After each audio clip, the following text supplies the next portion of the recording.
Good evening everyone, welcome to my YouTube channel जिसका नाम है लेट्स लर्न इंग्लिश। सो आज हम डिस्कस करने जा रहे हैं इंग्लिश के एक बहुत ही इम्पॉर्टेंट टॉपिक के बारे में जिसका नाम है पार्ट्स ऑफ स्पीच। यस दोस्तों, so there are basically 8 parts of speech in English language. जैसा कि आप देख सकते हैं स्क्रीन पर डिस्प्ले हो रहा है, verb, noun, adjective, adverb, pronoun, interjection, conjunction and preposition. These are the 8 parts of speech. दोस्तों ये जितने भी पार्ट्स ऑफ स्पीच है इनका अपना ही एक अहम रोल होता है एक सेंटेंस को कंस्ट्रक्ट करने में। सो हम इनके बारे में अब डिटेल में पढ़ेंगे one by one. Let me show you all the slides. Then हम नाउन से स्टार्ट करेंगे, देन हम प्रोनाउन पर आएंगे। After that soon we will discuss each and every topic in detail. So दोस्तों सबसे पहला part of speech जो है वो है noun. So what is a noun? Noun is the name of any person, place, thing or an idea. For example, अगर हम normally एक person के नाम को लें, then Raj, Rahul, Maya, Sohini, Rohan, these all are the names of person. Places का नाम अगर हम देखें तो New Delhi, Agra, Jaipur, Rajasthan, school, these all are the names of places. अगर हम यहाँ थिंग्स का नाम देखें देन आप लोगों के कंप्यूटर स्क्रीन पर अभी शो हो रहा होगा computer, apple, money, glass, table, chair, fan. So there are different examples of noun also. अब हम ये देखेंगे कि नाउन कितने टाइप्स के होते हैं। So noun is divided into 10 parts. First one is common noun. Non specific people, places, things और आइडियाज के नाम को हम कॉमन नाउन की कैटेगरी में लेंगे। For example then if the name of a person is specific, for example Rahul is the name of a person and it is specific, so वो आएगा हमारी प्रॉपर नाउन के कैटेगरी के अंदर।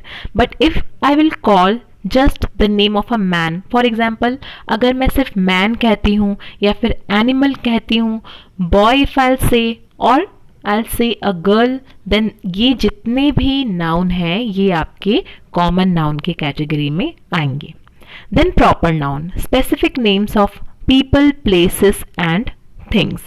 Albert Einstein is the name of a particular person. So ये आएगा हमारे proper noun के कैटेगरी में। London is the name of a particular place. So London आएगा आपके proper noun के कैटेगरी में। Then जो हमारा तीसरा नाउन है यानी कि हमारा जो थर्ड टाइप ऑफ नाउन है that is known as abstract noun. जी दोस्तों, abstract noun का मतलब ये होता है something that you cannot perceive with your 5 senses. हम अपने 5 सेंस जो हमारे पास होते हैं, स्मेलिंग सेंस, टेस्ट करने के जो सेंस होते हैं, आई से हम देखते हैं, कानों से हम सुनते हैं, तो जिन चीज़ों को आप इन सब चीज़ों से फील कर पाते हैं उन्हें हम एब्स्ट्रैक्ट नाउन कहते हैं। फॉर एग्जाम्पल अगर हम बिलीफ इज लाइक आप उसे छू नहीं सकते, you can not touch belief but you can feel that. Love, pride, happiness, ये जितनी भी चीज है इन्हें हम फील कर सकते हैं but we can not touch it. So this type of noun are known as abstract noun. फिर आता है हमारा concrete noun, something that you can perceive with your 5 senses, जो कि आप अपने 5 सेंस का इस्तेमाल करके परसीव कर सकते हो या फिर जिसे आप छू सकते हो, which are physical. For example apple, apple को हम छू सकते हैं, हम देख भी सकते हैं। लायन को भी हम देख सकते हैं अपनी आंखों के द्वारा। आइज भी हम देख सकते हैं। Flower, this all comes under the category of concrete noun, जिसे हम अपनी 5 सेंसेस के द्वारा परसीव कर सकते हैं यानी कि देख सकते हैं, फिजिकली टच कर सकते हैं। Then next type of noun is known as countable noun, वो सारे नाउन या फिर वो सारी चीजें जिन्हें हम गिन सकते हैं। For example pencil, if I have 1 pencil then I say it is 1 pencil, हम उसे गिन सकते हैं। एप्पल को भी हम गिन सकते हैं, ट्रेन को भी हम गिन सकते हैं and clock is also one type of countable noun. लेकिन और भी ऐसे बहुत सारे नाउन होते हैं जिन्हें हम गिन नहीं सकते हैं, वो आते हैं हमारे अनकाउंटेबल नाउन की कैटेगरी में. फॉर एग्जाम्पल दूध. Yes, we can measure a litre of milk. हम दूध के क्वांटिटी को मेजर कर सकते हैं, बट एक्चुअल में अगर देखा जाए we can not measure milk. उसी तरीके से म्यूजिक. म्यूजिक को हम सुन सकते हैं but we can not count music. Food, water, snow, rice, etc. These all are the examples of uncountable noun. फिर आता है हमारा compound noun. Compound noun का मतलब ये होता है दोस्तों, it's made up of two or more smaller words. For example, text book. Text is another word, it is another naming word, and book is another naming word. So by combining two things, text and book, we are forming a single name, a single naming word जिसका नाम है text book. Snowball, seafood, sunflower, this all comes under the category of compound noun. Collective noun refers to group of things as one whole. किसी भी चीज़ के collection को, the collection of person, places, animal, things, ये जितने भी चीज़ के collection होते हैं दोस्तों, इन्हें हम कहते हैं collective noun. For example, a bunch of grape, a bundle of stick, audience, flock, group, family, these all comes under the category of collective noun. वैसे ही हमारा आता है singular noun. Singular noun refers to only one person, place, thing और idea. For example, अगर हमारे सामने सिर्फ और सिर्फ एक पेंसिल है तो हम उसे पेंसिल कहेंगे. If we are having a single cat, we can say cat, dog, ship, monkey, hero, this all comes under the category of singular noun. वैसे ही एक या एक से अधिक, यानी कि more than two, more than one person, place, things और आइडियाज. सपोज अगर हमारे सामने एक कैट है तो हम उसे कैट कहेंगे, but if we are having two cat तो उसमें एक छोटा सा वर्ड जो है लेटर एस ऐड हो जाता है, and the singular noun is then converted into plural noun. यानी कि dog will become dogs, cat will become cats, ship will become ships, baby will become babies.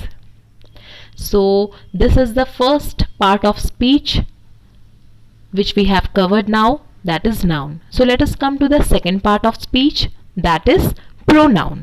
A pronoun is a word used in place of a noun. The words they, she, he and it are used in place of noun. We call them pronoun. सो दोस्तों यहाँ आप picture में देख सकते हैं, noun का मतलब ये होता है कि हम किसी भी चीज़ों के नामों को, everything surrounding us is having one name and we call it noun, naming words. So इन सारे नेम्स को रिप्लेस करने के लिए भी एक छोटे से लेटर का वर्ड बना है जिसे हम प्रोनाउन कहेंगे. फॉर एग्जाम्पल, शी, अगर कोई गर्ल है तो हम उसे शी कहेंगे. We can use the pronoun she in place of noun, like Maya. Maya is playing in the garden, so she is playing in the garden. In the second sentence अगर हम बार बार एक ही इंसान के नेम को रिपीट करेंगे एक सेंटेंस में, या फिर किसी भी एक पर्टिकुलर नेम को अगर हम किसी सेंटेंस में रिपीट कर रहे हैं, देन वो काफ़ी ज़्यादा मोनोटोनस हो जाता है and it will sound so uneasy. So to eradicate and to stop this problem, this issue, we are adopting small letter words like pronoun. For example, I, me, she, we, they, who, that, yours, his, her, it. These all examples comes under the category of pronoun. So हम यहाँ pronoun के बारे में थोड़ा और जानेंगे. For example, I am an English teacher. So I is the first person, that is subject pronoun. Then object pronoun, अगर I को, like he gave a very wonderful speech, okay, this pen belongs to me. तो me जो है ये object pronoun की category में आ जाएगा. अगर कोई चीज़ एक पोजीशन को दर्शा रहा है, for example this is my pen, ये पेन मेरा है, तो वहाँ हम यूज़ करेंगे फर्स्ट पर्सन में माई को, यानी कि my pronoun will be use as a positive adjective. Positive pronoun क्या होता है दोस्तों? माइन. माइन का मतलब होता है कि this pen belongs to me, for example ये पेन मेरा है, दैट पेन इज माइन, जिसे हम फर्स्ट पर्सन की कैटेगरी में कहेंगे। देन हम ज़्यादातर कहते हैं रिफ्लेक्सिव प्रोनाउन। रिफ्लेक्सिव प्रोनाउन का मतलब ये होता है कि जो किसी कंटेक्स्ट में अपने आप को रिफ्लेक्ट करता है, like my self Amit Sharma. Second person अगर हम देखें, देन सेकेंड पर्सन में आता है सब्जेक्ट प्रोनाउन यू, ऑब्जेक्ट में भी उसका सेम कॉन्टेक्स्ट रहेगा you, then your, yours and yourself. Third person अगर मेल है देन मैस्कुलाइन जेंडर के कैटेगरी में हम यूज करेंगे pronoun he, him, his, himself. Then अगर थर्ड पर्सन की कैटेगरी में फीमेल है तब हम वहां इस्तेमाल करेंगे she, her, hers and herself. Third person की कैटेगरी में अगर एक नॉन लिविंग थिंग है देन हम वहां यूज करेंगे it, its and positive pronoun में कभी वो यूज नहीं होता है बिकॉज ये नॉन लिविंग के कैटेगरी में आता है। इटसेल्फ रिफ्लेक्सिव प्रोनाउन में हम उसका एग्जाम्पल दे सकते हैं। Then first person if it will be plural, जैसे हमने यहाँ फर्स्ट पर्सन सिंगुलर में आई पढ़ा था, अगर हम वहां प्लूरल में अगर जाएंगे then we can use the pronoun we, us, our, ourself and ours. वैसे ही प्लूरल अगर सेकेंड पर्सन होगा यानी कि हम किसी और से कह रहे होते हैं, if we are talking about the second person then we use the pronoun you, your, yours and yourselves. देन हमें यहाँ पर ध्यान रखना है दोस्तों, myself is singular, ourself is plural, वैसे ही योर सेल्फ जो है वो भी प्लूरल है। Then third person means if we are talking with people in general then we are using the third person plural noun, for example they, them, their, theirs and themselves. So this was all about the second part of speech, that is pronoun. अब हम आगे बढ़ेंगे adjectives की तरफ। Adjectives हम उन words को कहते हैं which describes about noun or pronoun in a sentence. Noun, pronoun and other words. For example, adjectives are part of speech. Adjectives will usually describe a noun or pronoun. एक noun या pronoun के बारे में जो हमें और ज़्यादा यानी और अधिक इंफॉर्मेशन देते हैं उन्हें हम adjectives कहते हैं. Those words are known as adjectives. And in another word if we'll call then हम उसे कहेंगे describing words.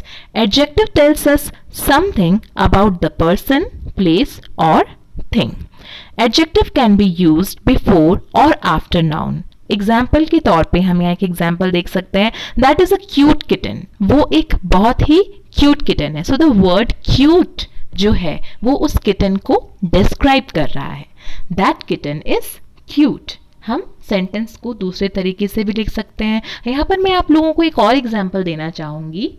For example Maya is wearing a blue sari. Maya जो है उसने एक ब्लू कलर की साड़ी पहनी हुई है.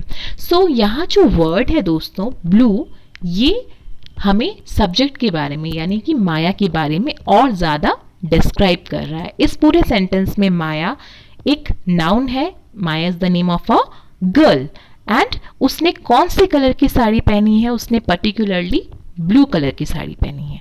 So the word blue describes more about noun that is Maya. देन हम आते हैं एडजेक्टिव्स की तरफ. फॉर एग्जाम्पल अगर हमें किसी को आंसर करना हुआ, लाइक किसी भी चीज़ के साइज के बारे में, शेप के बारे में जो वर्ड्स डिस्क्राइब करते हैं हम उन्हें भी एडजेक्टिव कहेंगे. For example that is a large box, this chair is heavy, ये चेयर जो है ये हैवी है. Okay, I am here for several days, मैं यहाँ काफ़ी दिनों से हूँ. There is few people left in the town, इस टाउन में बहुत ही कम लोग बचे हुए हैं. So these all examples comes under the category of adjectives. अब हम आगे बढ़ेंगे वर्ब की तरफ. यस, वर्ब हम उन वर्ड्स को कहेंगे जो कि किसी एक्शन के बारे में हमें बताता है. For example action words are known as verb. Action words को ही हम वर्ब कहेंगे. जैसे कि in normal course of our day एक दिन में हम बहुत सारे एक्शन परफॉर्म करते हैं. लाइक स्टूडेंट्स, जब भी आप लोग मॉर्निंग में उठते हो and after getting up you all are doing brush, After brushing your teeth, you are taking bath. After taking bath, you are getting ready for the school, and then you are running ahead towards the school bus. Then you come to the school. फिर पूरे school में आप लोग बहुत सारे subjects पढ़ाई करते हो, एंड सारे सब्जेक्ट्स पढ़ाई करने के बाद you are having your fun time with all your friends, then you are getting back at home. फिर घर पे आने के बाद भी आप बहुत सारे, like you are having your lunch, like you are eating different kinds of chocolates. आप लोग एज अ स्नैक, या फिर शाम के टाइम पे जब आपके पापा आते हैं, you are always calling that पापा please bring some snacks for us, please bring my favourite chocolate. So in normal course of a day we are doing a lot of actions. For example, we are drinking, we are eating, we are running, we are sleeping, we are walking, we are jogging, we are playing music, we are playing different kind of instrument. So these all things comes under the category of verb. ये जितने भी action words हैं ये सब verb के category में आते हैं, यानी कि these all are action words. Verbs like run, swim, jump, study, as you can see in the picture, these all are action words. List of 100 verbs I can give you. यहाँ मैं आपको 100 से भी ज़्यादा verbs के example दे सकती हूँ. For example, analyze, create, estimate, involve, respond, admit, evaluate, select, validate, locate, grant, focus, imply, publish. So there are more than 100 words because there are more than 100 action that we are performing. So the words which tells us about some action that is happening in a sentence, that words are known as verbs. अब दोस्तों verb के बाद अगर देखा जाए तो हमारा जो next part of speech है वो है adverb. Yes, words which are used to modify verb, adjectives or adverb are usually referred to as adverb. Adverb हम उन शब्दों को कहेंगे, या फिर adverbs are those words which modify verbs. For example, it tells us about when, where and how an action take place. The puppies are playing outside. So जो अभी puppies हैं वो कहाँ खेल रहे हैं? वो बाहर खेल रहे हैं. Okay. So for example, I often visit the library. मैं कभी कभी लाइब्रेरी चला जाता हूँ. It is surprisingly hot today. आज बहुत ही ज़्यादा हॉट है, जो कि surprisingly जो है इसे हम adverb कहेंगे दोस्तों, क्योंकि अगर इस सेंटेंस में देखा जाए then सरप्राइजिंगली जो वर्ड है वो हमारे एक्शन वर्ड को और ज़्यादा मॉडिफाई कर रहा है. The train travels very quickly. अब इस सेंटेंस में अगर देखा जाए तो यहाँ जो ट्रेन है वो ट्रैवल कर रहा है, it is performing an action that is travel. But very quickly जो है यानी बहुत ज़्यादा तेज़ी से चल रहा है. तो ये जो वर्ड है दोस्तों quickly, it modifies the verb that is travel. So इन्हें हम adverb कहेंगे. There are list of more than 100 adverb. जैसे कि for example हम कहते हैं she dresses elegantly. She is looking very beautiful. For example, abnormally, diligently, hopelessly, accidentally, doubtfully, unbearably, nicely, safely, openly, urgently, closely, fully. These all are the example of adverbs. हम आगे बढ़ेंगे preposition की तरफ. Yes, दोस्तों prepositions जो है ये वो words हैं, these are the words which shows us the relationship between a noun, pronoun and some other words in the sentence. Preposition उन words को हम कहेंगे जो कि हमें एक sentence में नाउन, प्रोनाउन और बाकी जितने भी वर्ड्स होते हैं उनके बीच का रिलेशन दिखाता है. चलिए अब हम यहाँ एक एग्जाम्पल देखते हैं. The dog is under the bed. Dog जो है वो बेड के नीचे है. तो ये जो वर्ड है दोस्तों under shows the relationship between dog and bed. Under जो है ये हमें रिलेशनशिप दिखा रहा है डॉग के बीच में एंड बेड के बीच में. For example, the boy ran behind the building. जो लड़का है यानी कि जो बॉय है वो बिल्डिंग के साइड में he is running. What he is doing? He is running. So the girl took the cat to the vet. तो ये जो वर्ड है दोस्तों to, ये हमें रिलेशनशिप दिखा रहा है किसके बीच में? गर्ल के बीच में एंड वेट के बीच में. Then in the first sentence, the boy ran behind the building. इस सेंटेंस में हमें रिलेशनशिप पता चल रहा है बॉय के बीच में एंड बिल्डिंग के बीच में. And the word which is showing us the relationship between these two things are behind. Behind is the preposition here. यहाँ हम देखेंगे बच्चों कि प्रीपोजिशन जो है वो कितने टाइप्स का होता है. एंड प्रीपोजिशन जो है it is telling us about the time, location का एक, मैं आप लोगों से कह दूं, there is a type of preposition which shows us the location of something. Then ये हमें टाइम के बारे में भी बताता है एंड मूवमेंट के बारे में भी बताता है. यहाँ जो एग्जाम्पल्स हैं वो एक मिक्स्ड फॉर्म में दिए हुए हैं. For example with, at, like Meera is talking with Jiya. Meera Jiya के साथ बात कर रही है. So with is showing us the relationship between Meera and Jiya. At, What is the time by your clock? ज़्यादातर हम by प्रीपोजिशन का इस्तेमाल टाइम पूछने के लिए करते हैं. लेकिन अगर आप किसी भी एक पर्टिकुलर स्टॉपेज पे रुक गए हो तो वहाँ हम एट प्रीपोजिशन का भी इस्तेमाल करते हैं. Then from, from is the next preposition. From हमें ये बताता है कि हम कहाँ ट्रैवल कर रहे हैं. For example, Amit is travelling from Bhavanipatna to Lanjigarh. So this is one of the great example that we can give here. Into भी एक preposition है. During, including, until, about, like, through, over, before, between, after, except, but, up, out, around, down and off. ये जितने भी words हैं दोस्तों ये सारे प्रीपोजिशंस हैं. These all words shows us the relationship between a noun, pronoun and other words in a sentence. Then हमारा next part of speech जो है वो है conjunction. Conjunction is a word which merely joins two sentences together and sometime words. दोस्तों linking words का नाम आपने सुना होगा. लिंकिंग वर्ड्स जो होते हैं हम उन्हें ही कंजक्शन कहते हैं. फॉर एग्जाम्पल, ज़्यादातर बहुत ही फेमस लिंकिंग वर्ड जो है वो है and. Raghav and Madhav are playing with each other.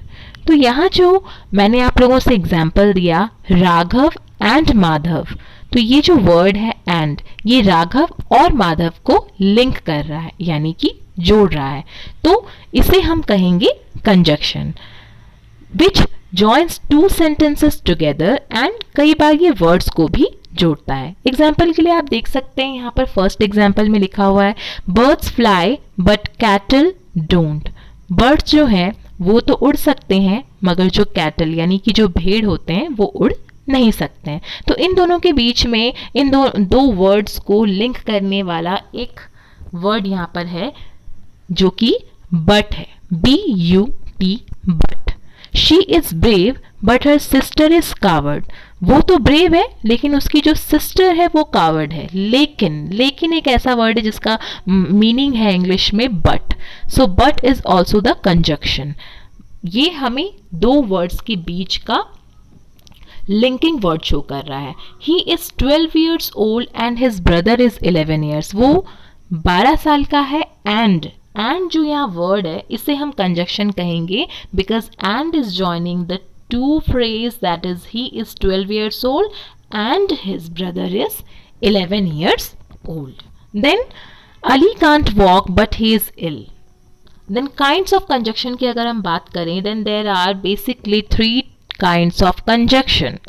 First is cumulative, second one is adverse, third one is correlative conjunction. There are list of conjunction जिनके एग्जाम्पल्स के हम ऊपर एक बार नज़र डालेंगे.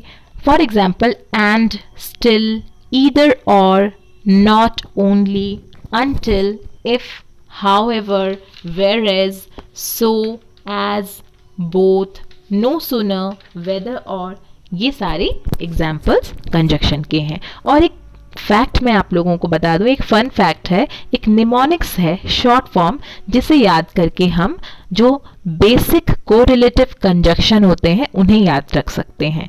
सो let me tell you about fan boys. Yes, fan boys जो है इन्हें हम कोरिलेटिव कंजक्शन कहेंगे बिकॉज ये कोरिलेट करते हैं सेंटेंसेस को, टू फ्रेजेस को या सेंटेंसेस को. फॉर एग्जाम्पल फैन बॉयज का फुल फॉर्म है F for, A for and, N for nor, B for but, O for or, Y for yet and S for so.